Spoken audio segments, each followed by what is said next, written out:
covering it. It's a summit that's going to take place for the next 4 days.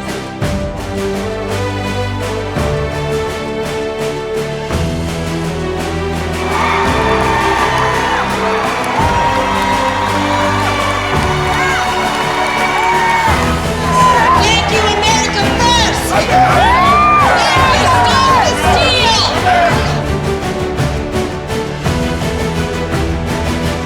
With my sister Elizabeth Etchinson, we are at the turning point.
Shlama, shalom, and salam to one and all.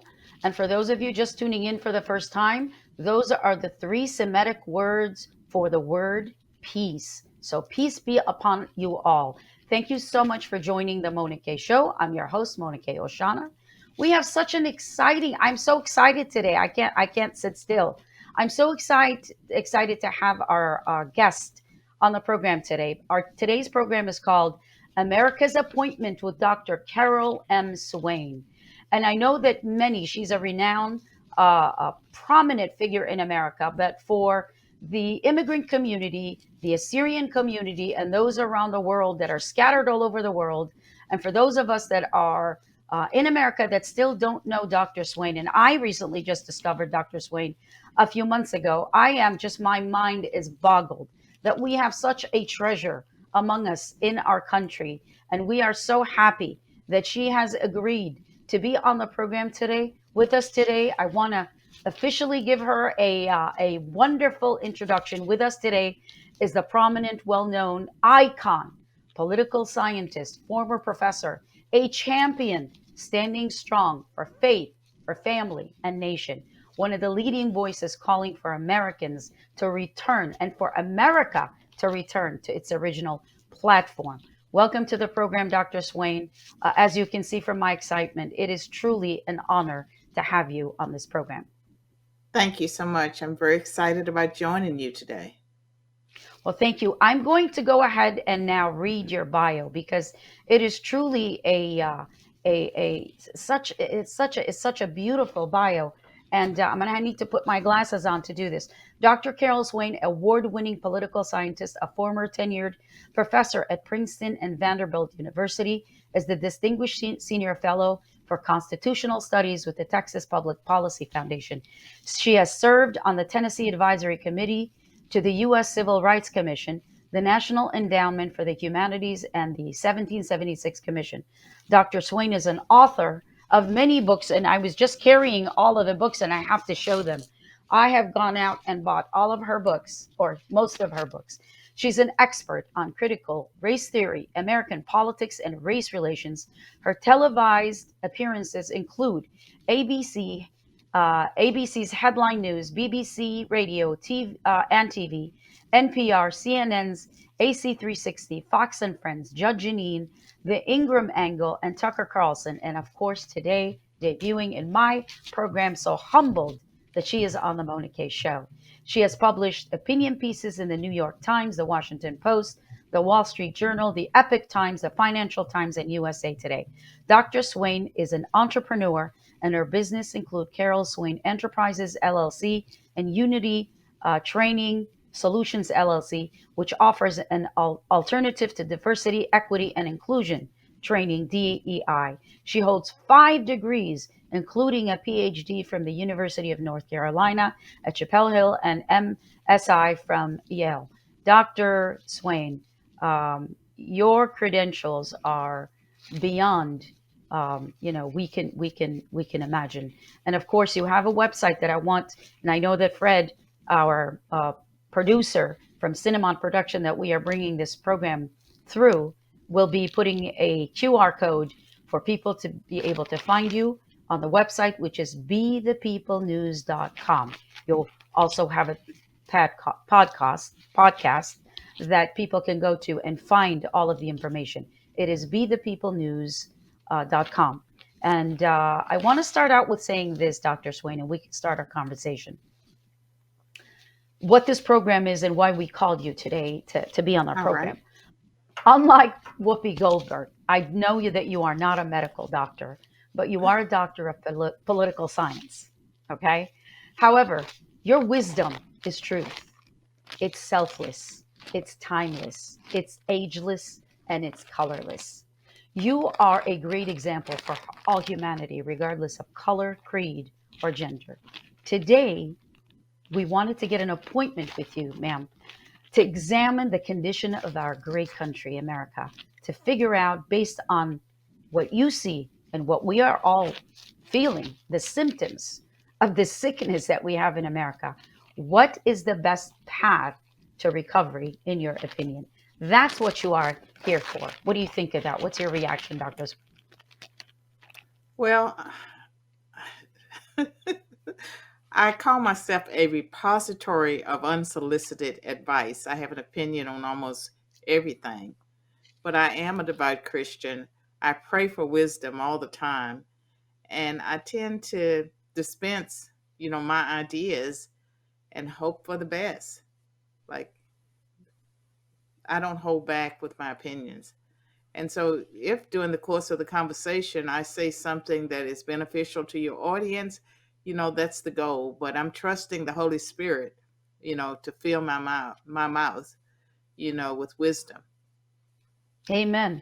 And before going on the program, every time we do the program, and we normally do, I pray for God to give me wisdom and to put words in my mouth that that would glorify Him, and of course for the benefit of our country.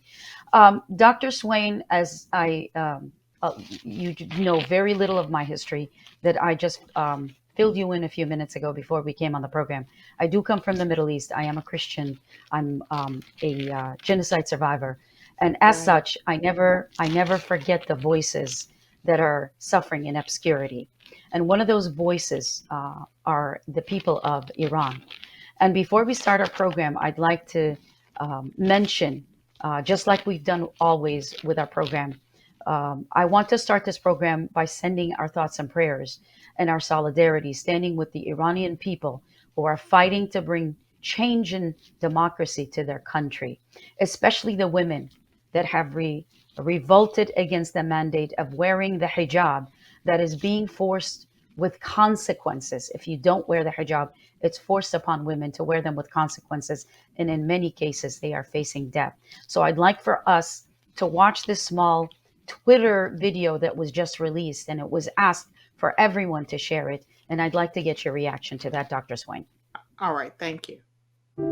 In 1979, the Islamic Republic took Americans hostage for 444 days.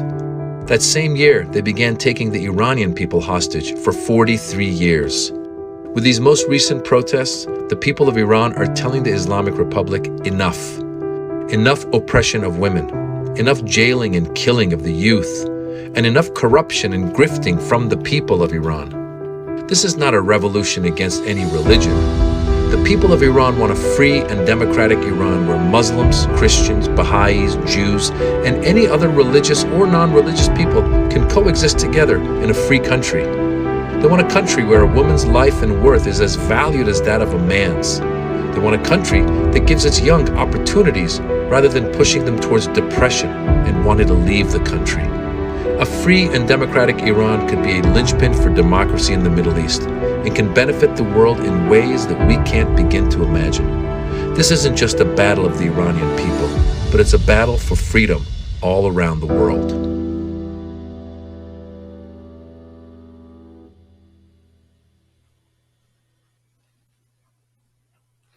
Dr. Swain, we're here to talk, of course, about our country, but when we are seeing what's going on in the rest of the world, the world on fire, and you have people fighting for their rights, Right. I mean, human rights, basic human rights, what is your reaction after watching that video? Well, first of all, evil is worldwide, and there are no perfect nations.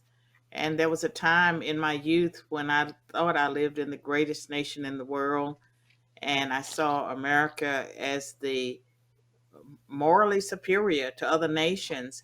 And now that I have grown older and wiser, I see that, the political systems, there are none that are perfect. And we can talk about democracy, we can talk about free speech, which is the ideal, freedom of religion, which our Constitution in America promises, that's part of the ideal. But at the end of the day, I think worldwide, our rights are being trampled, whether we're in America or whether we're in those countries where we risk our lives if we don't acquiesce to the government. And I think the global agenda is to oppress everyone's rights, and that this is just the beginning of times that will get much worse. I don't believe there is a political solution in the whole wide world that will solve the problems that we are facing at this time, in our human existence. And so I think that, it's not going to come through politics. And you're absolutely right. And that's why your wisdom, ma'am, is one size fits all, really. I mean, that's why your words resonated with me as a legal immigrant that came to this country very young. And when I heard you speak, I felt like you were speaking from my heart, and I felt like I've known you forever. And that's where the spirit, uh, seriously, I mean, this is why you caught my attention, among many things, is your wise words that fits not only, I mean, here you have, of course, I consider myself an American, but nevertheless, I mean, your words are a prescription. They are a prescription to the soul and to the humanity, and solution to all that is wrong in this world. And so, uh, we coming back here to America, we have so many problems that we have here in America, in our country, yet we seem to always become aware of something that's going on, either a minute short or right after someone becomes a martyr or someone is hurt. Right. How do we see the obvious consequences coming at us without having to do damage control rather than be proactive, Dr. Swain? Well, first of all, I would say that the martyrs, those people, Christians that are actually confronted with life or death for following Christ, that those are the ones that get the crowns, in the book of Revelation, that Yes. if they're faithful to the end, they will receive that crown of glory. And in America, many of us who are Christians are complacent. We think we're being persecuted, and we are more so than ever before. But at the same time, we can go to our churches openly. We can say pretty much what we want to say. Things are changing worldwide. And so, what I would say to people that are in different parts of the world where they have less freedom than we have in America, uh, be encouraged, because we know that there is that roll call of faith in Hebrews 11, chapter 11, that many Christians have lost their lives uh, because they stood on biblical principles, uh, believers of God, because even before Christianity, there were people that lost their lives because they were men and women of faith. And I think that that there again, I will repeat that there is no political solution. America may Yeah. seem as the ideal, and when I look at my nation, I am just shocked, because I wonder, like, how much of what I believed about America was false. And I see a nation today that I believe, contributes to a lot of the ungodliness in the world. And that's Yeah. not okay. That's not acceptable. And so I don't know, what to tell people other than, as a Christian, we know that we have a book, the Bible. It tells us what to expect.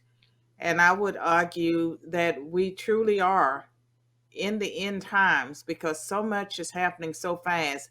And we see the globalization, we see us hurling towards a one world government, and that one world government will be very oppressive of everyone, who espouses belief in a deity other than the government.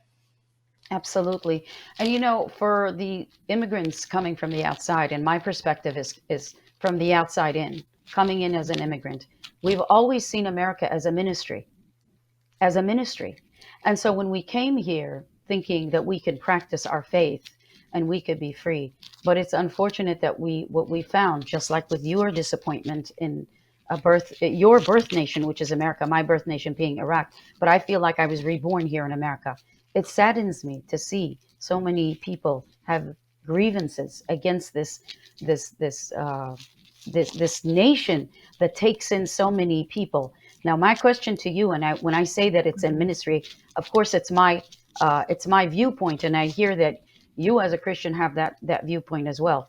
Is the church succumbing to the political pressures of the world?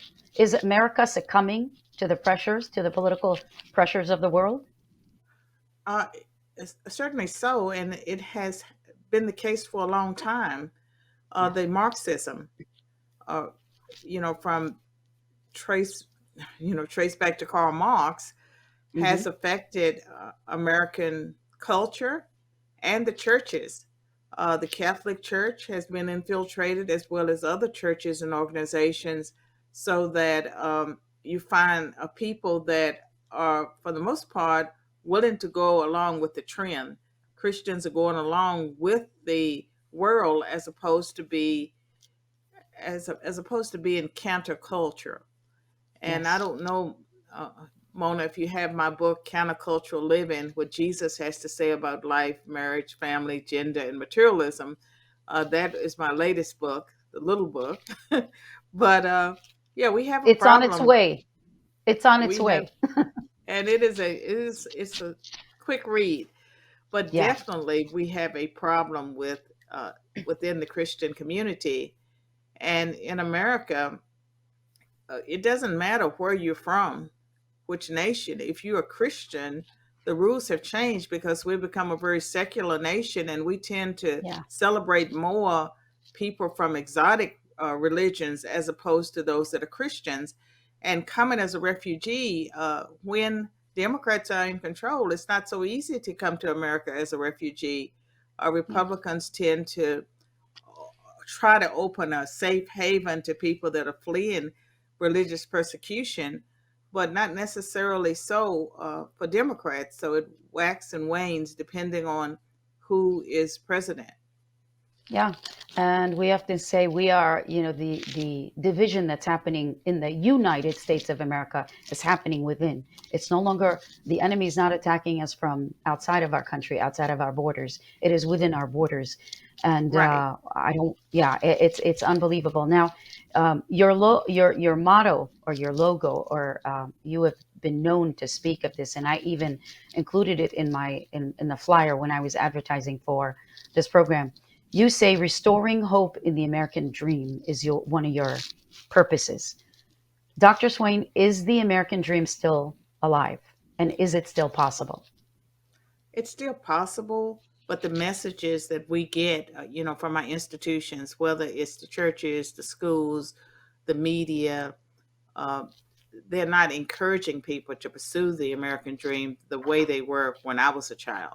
I'm 68 years old, but I grew up believing, you know, that if I worked hard and I got an education, it would make a difference. I could overcome poverty, which I did. And the messaging was such that it benefited me, but I also benefited from the fact that America was a strong Judeo Christian nation. We had values and principles that we learned in school, and we had role models that were very value oriented in a traditional sense. A lot of that's gone. And what I see that's happening, not just in America, but around the world, is that there's a lot of deception. And our leaders have their vision, their globalism vision. They would like to erase national boundaries. I would say, as a Christian, that God created nations. That was his idea, and that nations should be sovereign, they should be distinct, I believe that we should always have mobility, so there should always be a place for immigrants, but nations matter. When you blur distinctions, you tend to destroy um, the best of various cultures, I believe. Absolutely. Now, at this point, Dr. Swain, we'd like for, again, for our viewers, and you are actually right now tapping into a audience that probably does not know you globally, the Assyrian community, the Assyrian Christian community, Assyrian Americans. Many might have heard of you, those that are politically, aware of what's going on around us, about the issues, as I found you. I'm sure there are many that way. But I'd like to share this YouTube video that blew me and our producer, Fred, away. This is the Carol Swain story to inspire people that come from a hard life, and you came from such a background, so that they also can find the path and the inspiration to make it and not give up. And so we're going to take a few minutes right now to show that video, and we'll come back. And you are such an inspiration that Thank you. we want the world to see it. So here we go.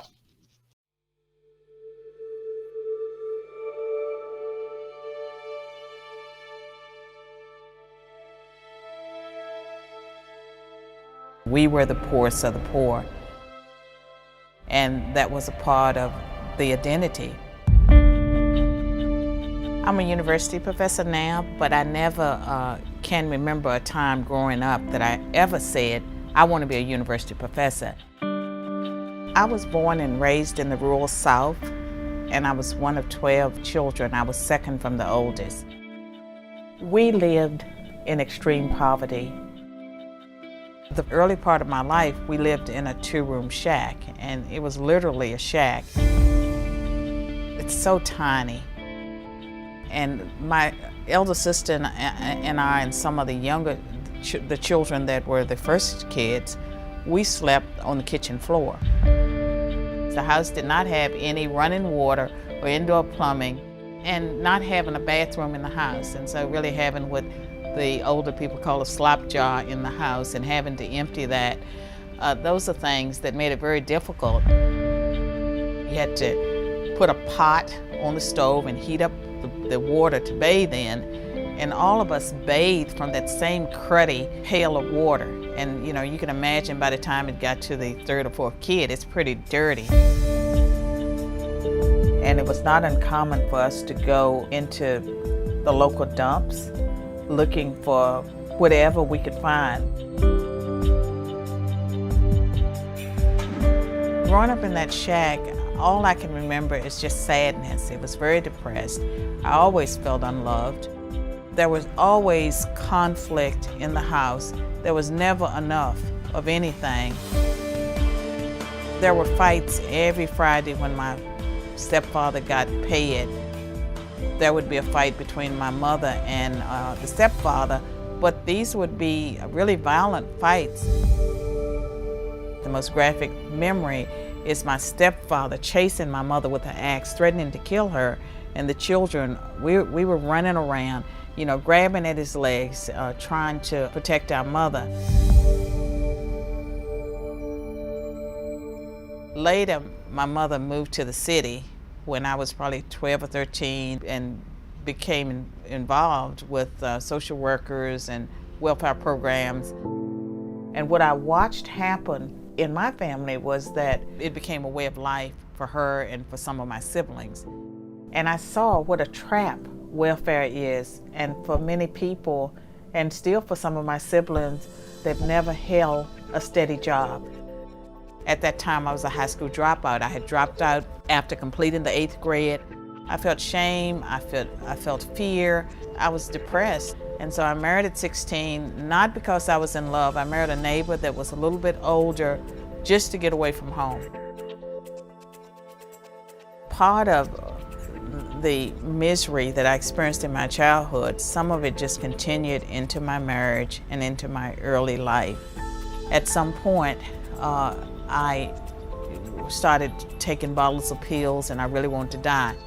I had the experience of being in the hospital after one of my suicide gestures, having a medical doctor tell me that I was intelligent, that I was attractive, and that kind of shocked me because I was, at least 20, 21, and I'd never heard anyone tell me that I was attractive. He said, you're intelligent, you're attractive, you can do more with your life. I took a job outside the home, I filed for divorce. Everything started to change, and at one of the nursing homes where I was working as a nurse's aide, I met an African orderly from Sierra Leone. He said, you ought to go to college. And those words changed my life.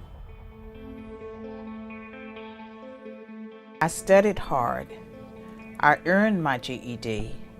I worked hard doing whatever I could do to get by, and I was able to graduate from a community college, go on to a four-year college, and graduate magna cum laude, and I went on to earn several graduate degrees. Somehow, I always believed that I could do it, that I could better myself, that I was not meant to be poor. I was able to far exceed anything that I imagined for myself or anyone else probably that was watching my life unfold. These milestones, my accomplishments, didn't come easy. It was through hard work, it was perseverance, a can-do spirit that I attribute to the grace of God. It is so amazing what a little encouragement and direction can do.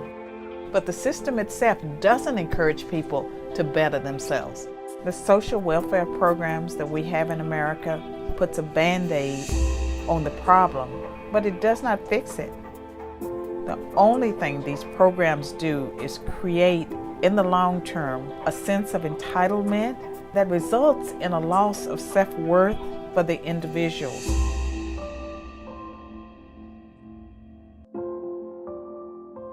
The truth is, people feel good about themselves when they can work and provide for themselves and for their families.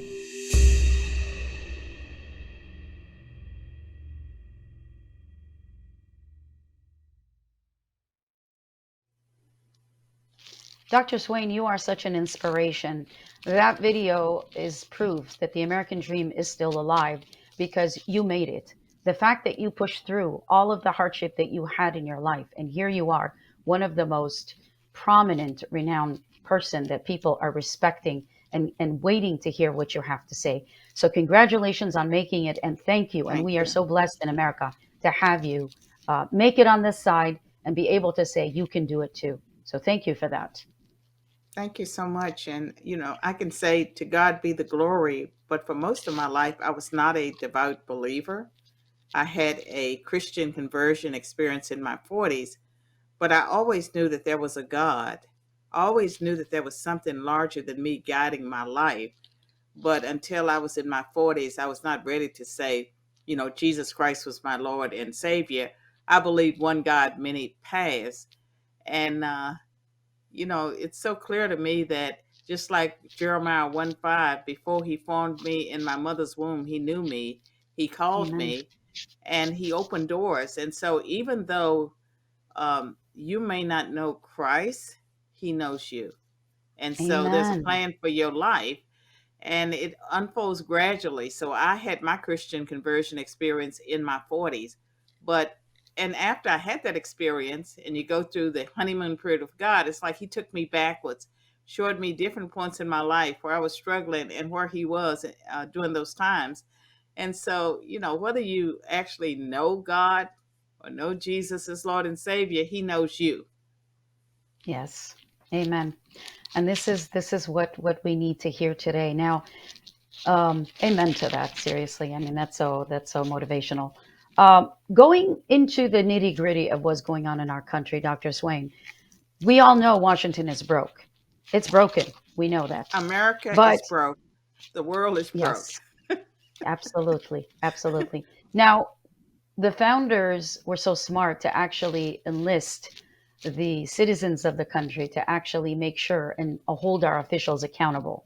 And so if we say America is broke, isn't that saying we, the people, dropped the ball? Shouldn't we hold ourselves accountable as the people when we keep electing the same Right. people over and over again, that is really not causing any change. If anything, we're going down to the worst parts of humanity, really. Isn't that Right. something that we, and this is why I want you to talk about it, because I think Well, people I will mean, I can listen to talk say about, more people can get involved in our process of elections. okay, in America, we have a constitution. It has a preamble, say, we the people. Hmm. Uh, and so we the people, we elect our politicians. They enact the policies and programs on our behalf. And if we don't like what they're doing, then we have a mechanism where we are able to change our leaders. And so there's a process that's supposed to work. It doesn't always work the way it should because members of Congress and leaders have voted themselves so many perks and benefits. It's difficult to get them out of office, but we do have a constitution in America. We do have a process to follow, and people should stand up. And part of my brand is be the people, be the people, and that's Exactly. action. And so the we the people are called to stand up and be the people who take back their nation, and I would say their world. And governments vary. In America, we have had more freedoms than many other places around the world, so we have been able to protest and engage in um, uh, strategies to let our Hmm. leaders know when we're unhappy. And I think that's important to continue, even though in America the rules are changing. And I would argue that the people who were arrested and imprisoned or thrown into jail January 6th, that most of them were people that were just regular protesters. They were not trying to overthrow the government. They went into the Capitol because they saw that as the people's house. They had taken civics maybe as children, and they thought, they truly believed the words of "We the people." This was the people's house. But like any crowd, it can be infiltrated with people that have uh, evil, nefarious motives, and so it's clear that what was a gathering of hundreds of thousands of people was hijacked by a small minority, and because of that, they have all been labeled as insurrectionists when they were really protesters doing what our government allows. Yeah, and it is truly getting scary. And I gave a speech yesterday about the fact that how I'm seeing signs of a country that is moving away from Oh, the yes. involvement and the engagement of the people. And it scares me. Why? Because as a child, I left Iraq, and I remember a very distinct fear in our hearts, always being in fear. And this is why, as children, we matured very quickly because of the fact that we had to be aware of our surroundings and the issues. And so coming here, when we see that kind of fear lurking or coming back up in our hearts, we get scared for our adopted country. And that's where I find ourselves right now, in fear of Well, let what's me going to tell happen you next.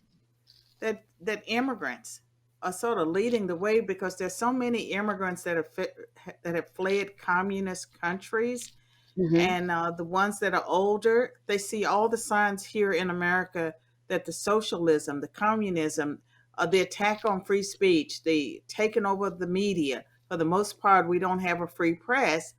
All of Hmm. this, these signs are signs that the America that many of us once knew and loved, um, it's teetering on the edge of a precipice. It may already be gone. And Yeah, I think that it's important for immigrants to stand up and voice their opposition, but also share your stories. yeah, Use your testimonies of what you fled, what you saw happening, because I think that can be very powerful. There are a lot of people in America that are busy trying to make a living. They don't see what's taking place. You see what's taking place. And so you have a responsibility and you have an opportunity to share your experiences whenever you get an opportunity. And if you're a writer or if you do media or whatever forum in your churches, speak up. yeah. That is great advice for immigrants, and there are very few, having escaped, in my community's sake, having escaped oppressive governments. Their biggest oppressor was the government. And so when they come to this country of freedom, they're very reluctant to speak up. And so what we have been doing through our activism is to break these immigrants out of their shells and to speak up and to tell their stories. Yesterday, when I was speaking, a sister from Venezuela. Yesterday, I'm from Iraq. She's from Venezuela. She said, when you were speaking, she said, I said to myself, I finally hear someone that understands where I've come from. She came from Venezuela, and I came from Iraq. But look at how the world, as you said, all humanity is suffering. We are so much alike. And what better way to join the forces of good against the voices or the forces of evil than the United States of America, that God is calling us from all directions as immigrants and as Americans or as believers to unite and fight the forces of evil. Well, I mean, I agree 100% with everything you just said. And if for the immigrants that have fled nations that were oppressive, if you don't speak up, we will lose America Mm, because you have a vantage point that most Americans don't have. We see our nation changing.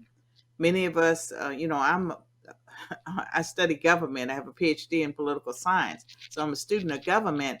I see all the signs, but there are people in America who want communism. They would yeah, argue that the reason it failed around the world is that it was never done right.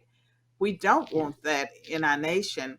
We are losing our freedoms in America. So if you're an immigrant out there, and if you're a Christian immigrant and God is leading you to speak up.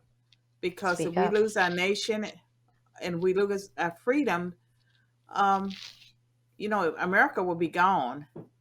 And some people Um, say prophetically that yeah, during the end times that America will be gone, and it could be because people refused to speak up. They took yeah, America for granted, the old America, which may not exist today. yeah. And when I'm speaking to my fellow immigrants, one of the sentences, s- one sentence I repeat over and over again: think about this and ask yourself this question. And this has become popular in the sense not only for immigrants that escaped and said, well, when someone's escaping, where do you go? You go to a safe place. Well, we Right. all escaped somewhere to come to safety of America. But here's a question for not just the immigrants, but for Americans altogether, or for the global world to think about that. If America ceases to exist, where will we go? That's a great question. That's a great Where will we question. go? And I think, with the globalization, the agenda that they're pushing, there will be no safe places. There will be no safe havens. Absolutely. Now, I want to ask you about, of course, the beauty of America exceptionalism is being able to question, to express, and even if we have grievances, as we are hearing more loudly now, of, oh, America is a racist country, America is not, they're tearing down, these Right. statues and things that, history that we should learn from that Right. history so that we won't repeat Well, our mistakes. It's not there. Go that's ahead. part of the communist agenda. And so race Exactly. is being used to divide people. I would argue that, I was born during a time when there was segregation in America. We Mhm. passed laws. We changed America to break that down. And I was able to be successful because my nation adopted non discrimination, equal opportunity. I was given a chance to, to get educated. I had to work hard. I mean, I worked while I was in college. I had to work for it, but I was given an opportunity to achieve the American dream. And all this poison that's put out there by anti American forces who are Americans, uh, it's, uh, it's astounding to It is. watch people destroy their own nation, to Yeah. embrace the enemies of their own country and to destroy their own nation within. And that is what some people have done with their freedom and their liberty. They use their freedom and their liberty, and being an American, uh, those resources are being used to destroy our nation. Absolutely. And that expression, sometimes when we have those grievances and expressions, we no longer have the right. It's almost like someone from the other side, or someone is um, this fear mongering that's going on in the country, calling it a conspiracies from the countries we come from, the Well, I mean, that's totalitarian country. right, right. And that's Yeah, just to silence people. When they call you a yeah, the conspiracy labeling. theorist, yes. I Yeah, mean, it's just a political strategy to call you names, call you conspiracy theorists. It's meant to keep you silent, but you have to speak up. We all have yeah, to speak up. Everything is at risk. Nothing can be taken for granted other than the yeah, promises that we have as Christian believers. That can be taken for granted. But when it comes to our nation and the promises that you get from political leaders, we know that those promises are rarely kept and often yeah, made to deceive people. And yeah, we know that the whole world is being deceived by Satan. And a lot of these leaders that we have are clearly working, under demonic powers. And yes, I do believe in demons and demonic powers and principalities. And I would say that the world is under the grip of Satan, and it's mm, up to us who are believers to be strong, to seek the Lord, to be led by the Lord, and to be willing to take a risk. And we're all going to die. We're mm. going to die in different ways, but every single one of us will die. Let's make our deaths count for something. Absolutely. And just like what she said with your story, as I was saying with your story, you pushed through and you found the American dream. You made the American dream possible. And from our background, totalitarian governments label people conspiracy theorists so that they can accuse them of crimes and condemn them. So I wanted to say that out there so that America can hear it. Conspiracy is not the word conspiracy is not for people in our country that have freedom to express. So it's really changing and it's being transformed. Dr. Swain, I have to ask you about. I know you talk a lot about, and you're an expert on this. Please talk in short about social justice, the difference between social justice and biblical justice. Okay, well, the social justice is biblical justice is something that social justice warriors co-opted, and social justice it's a Marxist term. It came from the cultural Marxists, the disciples Wow. of Karl Marx, who saw his economic theory fail. They studied the cultures and they saw that the Western values and principles that included Christianity, they saw that as an impediment to their agenda. And so the social justice warriors, they use pretty language. They talk about equality. They talk about love. They talk about lots of things that sound positive. But at the end of the day, what they're pursuing is not unity. It's all based on a conflict model. It's meant to divide people. It's meant to destroy. It's never meant to do all those flowery, beautiful things that they talk about. And so, social justice warriors, social justice programs, the language sounds great. When they say social justice, you better run because it doesn't mean that they want biblical justice and equality and they won't stand by the belief that from one man God made all nations of men and that we are equal, before God. And Yeah. because they rejected all of that, they have made themselves gods. And Yeah. so the leaders, they don't believe that there is a God. They don't believe that in the sanctity of human life. And that's Yeah. why communists can kill millions and millions of people. And some of the people that engage in genocide, they see the people they're killing as lesser forms of life. Hmm. They don't see them as human beings, as equal. And so we have to be very leery of the social justice warriors and the alliances that they form. They tend to form alliances with other groups, and when they destroy one group, then they may often turn on the one that they had the alliance with. They cannot be Yeah. trusted. And so if Yeah. you don't be deceived by that language, No matter how much they talk about equality and social justice and systemic racism and all of those buzzwords they throw out, oppression, there's no greater oppressor than the people that are using that language. They are the oppressors. And I would argue that critical race theory and diversity, equity, and inclusion, all of this stuff that they're Very true. doing is very racist.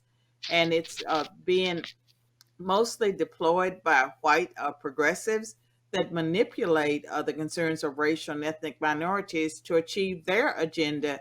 And their agenda is globalism, it's communism, it's oppressing the masses. They make themselves the elites. They are the ones, that want to oppress everyone else. So don't believe their lies. Yeah, and that is so true. And as the human suffrage has a human side where it brings us all together, the Hmm. oppressors also have a commonality. And I want to share this with you, just so the regime of the political party that Saddam Hussein, the butcher of Baghdad, belonged to, believed that in order, and in the name of social justice, believed that in order to eliminate a thought that didn't fit their narrative, that person carrying that idea needed to die. So they were eliminated in the name of social justice so that narrative would not grow. The positive narrative on the other side would in fact be quenched. And But we so know we have, yeah, and there you go. But we also know that in the Bible, when Christians were persecuted the most, or when there were martyrs, it Yeah. didn't silence that person's voice, it amplified the voice. And so it doesn't Yes. work the way Satan or the world would want it to work. Those people that are trying to oppress others, a lot of Yes. what they do backfires. They tend to overplay their hand, and we should never fear them. Yeah. And this is why I'm here today. When I say I hate the word, use the word I, but we as immigrants, the survivors, our survivorship has a message that was coming from the East, coming to the West to basically raise our voice to say the enemy is coming for us all. And Right, that that's true. message is, yeah, and to unite our voices and to stand against the forces of evil wherever they may be. And so, and I know that we need to come together and we need to wake up in America, not to be woke, but America needs to be awakened, and we need to wake up and realize where we are. I agree with you 100%. And thank you for having me on your show. You're doing a great work. Well, thank you so much, Dr. Swain. But before I let you go, I have to, because I found you on Twitter, and I have to ask you about three tweets that you had over there. And Okay. Fred, I think, is going to show them, and then we can read them. And then if you can tell me what you think. Now, this was a few days ago when the Speaker of the House was actually being, and I was following you, and I was retweeting, and you were saying, I'm stating the obvious about the House Speaker. Let me go back to it, please, Fred, because I want to read it. I'm stating the obvious about the House Speaker race. Kevin McCarthy, we need Leader McCarthy to take the high road and help select a replacement. We don't need two leaders in succession from the far left. Speak on that, please. Well, I mean, it speaks for itself. I Yeah. didn't think we needed two leaders from California. And I was concerned that he had voted with the Democrats and Pelosi about 40% of the time. And and so those were my big concerns. His voting record and the fact that he was from California, the land of fruits and nuts. Let's go to the next tweet, actually. And Fred, if you don't mind, um, let's read that one. The second one that we have, there we go. Republicans will continue to get played the further their leaders stray from the party platform that once emphasized God, country, and family. I'm just saying, and I know you Yeah. hashtag George Santos, which is the Republican, and I'm not against anybody, of course, the gay Republican that ended up winning, but turns out he was faking it all. I mean, it was fake resume, fake everything. Well, think about it from George Santos's position is Santos. that Santos, yeah, okay, from his position, he wanted to be elected to office. It was a year that was supposed to be a red wave, so the best way to get elected was as a Republican. He didn't have a whole lot to offer. Being a gay Democrat, the party is full of gay Democrats, and there are a lot of gay Republicans. But when Santos, am I saying his name right? Yeah, yeah, Okay, from New York. We don't have a lot of Republicans from New York. So when he threw his hat in the race and he had this perfect resume, and oh, by the way, he happened to be gay, Republicans want diversity, equity, and inclusion. And so a lot of times they try to outdo the Democrats. And so he looked perfect to them, looked so perfect that no one looked close at what was before them. And as a yes, consequence, many people sent money. They got behind someone that even he has been elected. I would argue that had he not been exposed as quickly as he's been exposed, he would just be another rhino. He would be voting with the Democrats. I don't think he's a yes. Republican. I think that he created a profile to get elected. So that's my take Yeah. on him.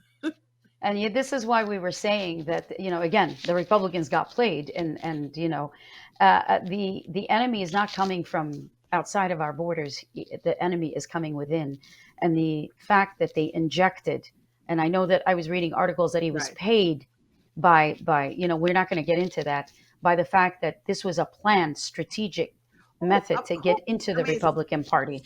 Linsky's rules for radicals. It's about infiltration, deception, Yes, manipulation. The yeah, Marxists always do that. And so, like, who's surprised? that this happened. The thing about it is that Republicans don't stand on principles. If they stood on strong Judeo Christian values and principles, they would make fewer mistakes. Because if you have principles, you don't have to wonder what you're going to do in every situation. You go to your Yes, principles and your values that helps you make decisions. yeah. And the name of the game, I think, now is compromise. We need to compromise to get things done, which I don't agree with, because the 20 that stood their ground, which were in the minority, held up the majority, and so They the were power of the demonized. minority was showed. Hmm. They were demonized for taking that Yeah. position. And I mean, because of their ability to withstand all the pressures, there were concessions made that should make the Congress better, unless quote Speaker McCarthy goes back on some of those promises. There are always Yes. ways to break promises, and he may have a whole team of lawyers helping him figure out how to break the ones that he wants to break. Well, we're watching. We, the people, are awake, and we're Right. going to be watching. Last but not least, I have to get your reaction to our next tweet, which is, Fred, if we can. I'm so sorry for Diamond's family and our nation. We have lost a dedicated warrior. I believe she joins the great cloud of witnesses in Hebrews 12:1, which he says she cheers us on from a different vantage point. We were all heartbroken, obviously. I cried. I'm crying as I'm reading that right now, of Lynette Right. Hardaway, and of course, Rochelle Richardson of Diamond and Silk. Of course, the diamond of that Diamond and Silk had passed away. Uh, how well did you know her, Dr. Swain? I've gotten to know them over the last 3 or 4 years through Trump activities. A lot of events that I attended, they would be there. And so, I mean, they were just good people, what we Yeah. call the salt of the earth, good people. Yes. Yes. They didn't know that they would become famous. They were just regular people, just like the people down the street, Living just the like American dream. some of the people in your audience that don't know how God's going to use them. Exactly. Absolutely. And Yeah. it's so sad to lose their humor. I hope Silk continues, but of course, she's never going to feel the same without Diamond being by her side. And we send out our prayers and thoughts to Diamond and Silk, of course, and the entire family. And with that, I want to say, Dr. Swain, it's beyond anything that I can express. And I'm never, very, very few times am I speechless, but truly, I am at an awe. I am at awe at all that you do. And thank you so much for agreeing to do this, because you are going to open new minds and fresh. This is going to be a fresh audience that will hear you for the first time. And you are hoping that the Assyrian community and those that don't know you will follow you, will hear you, will listen to you, because you truly are a ministry in itself. And so thank you. Thank you for being a champion. Thank you. We love you. And thank you for being born and being who you are. Well, to God be the glory, and thank you, and thank your audience, for listening. And I do believe God is going to do some great things for people that are listening. That they think, who me? I don't have any special talents. Well, God specializes in raising up people that no one ever thought would amount to much, and He Yeah, God uses surprises them. broken vessels, right? He uses Right? He broken vessels. surprises them with Yeah. what they can do. And so don't let fear hold you back, or don't say, well, I don't speak good English, or what. We can come up with so many different excuses.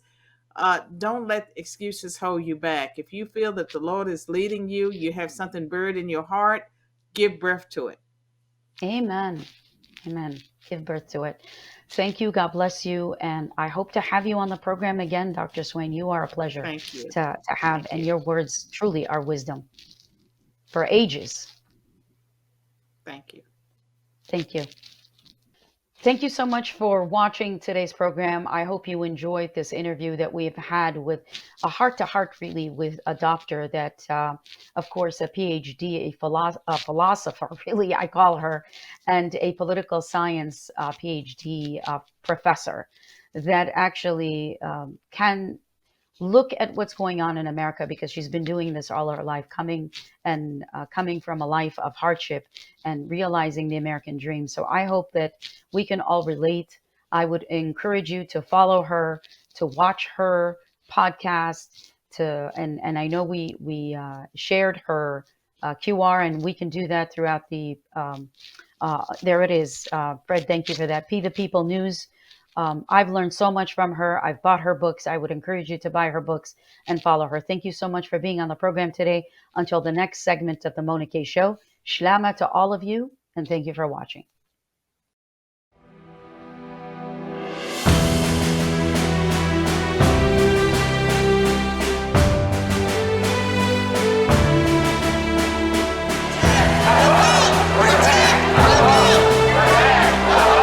America Fest. So we are very honored to be here. We're going to be covering it. It's a summit that's going to take place for the next 4 days.